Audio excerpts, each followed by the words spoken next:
But as long as we're talking about courts, we had another ruling yesterday, Wednesday. A federal judge ordered the Trump administration, Carl, to reverse its cuts of the more than $2.6 billion in research funding for Harvard.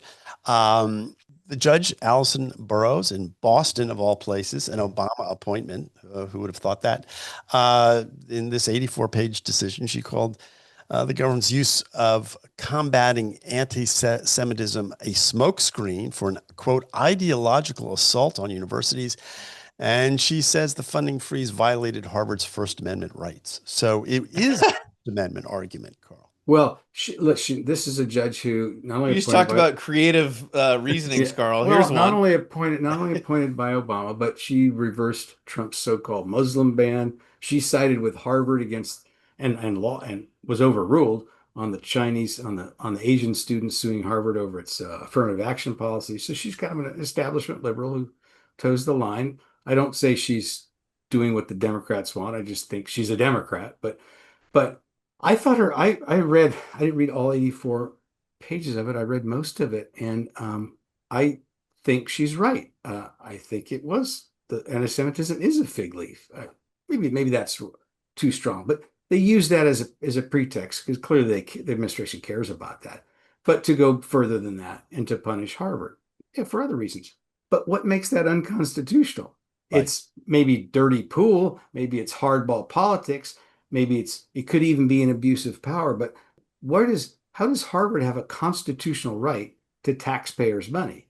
And she didn't quite address it that way. She invoked the First Amendment, thinking people like you, me, and Tom, who love the First Amendment, would be fooled. But I don't see it as a First Amendment case. I I don't necessarily approve of what Trump did, but I don't. I think the higher courts are going to have trouble swallowing the logic that Harvard or any college has a constitutional right to get federal funds. Yeah, I'm about as close to to a First Amendment absolutist as there is on this podcast. Carl, maybe, well, you both maybe further along than him, but even I have problems with the First Amendment argument here, Tom. It's absurd. This is Dr. Walter Willett of Harvard School of Public Health, who I think, again, said the quiet part out loud, as we sometimes say on this podcast.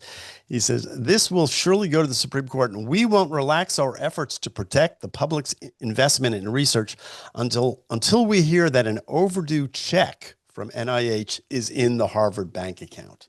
That's an argument I'll buy. I don't think it's a constitutional argument, but they want their money.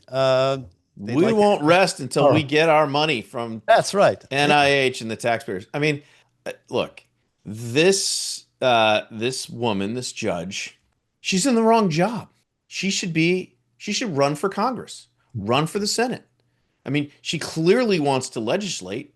She believes that she knows, and instead she's making these ridiculous, silly arguments to try and justify her basically, deciding what is and what is not appropriate policy coming out of the federal government. So she's just got the wrong job. She's clearly an activist. Tom, let me push back on that a minute because I want to ask you something. I thought we all think the First Amendment argument's a stretch, but what about the argument we were talking previously when it came to tariffs? What about the argument that the administration, Congress is supposed to appropriate money? Congress has appropriated this money for NIH. This idea that this president thinks he can just impound the money or not spend it. It seems to me there's a good separation of powers argument that did come up in this case, and that's a stronger basis.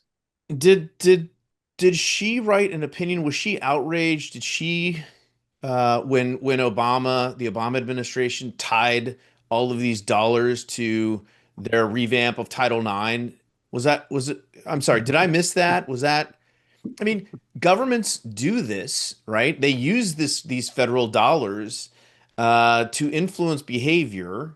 It's not something there's precedent for this. I'm not saying it's right, Carl, but I'm just saying, look, if we should treat these things equally, and I just don't accept when Democrats do it, it's fine, and when Republicans do it, it's a problem. I got to say, I mean, if you said that every dollar from the Department of Education should be untied from policy that's been brought up by federal bureaucrats in Washington who answer to the president, no money would go out at all. I mean, basically every dollar now is tied to something that comes from the federal government. That's the argument for not having such a large federal government and not having the federal government fund things that should be taken care of by the states, like education.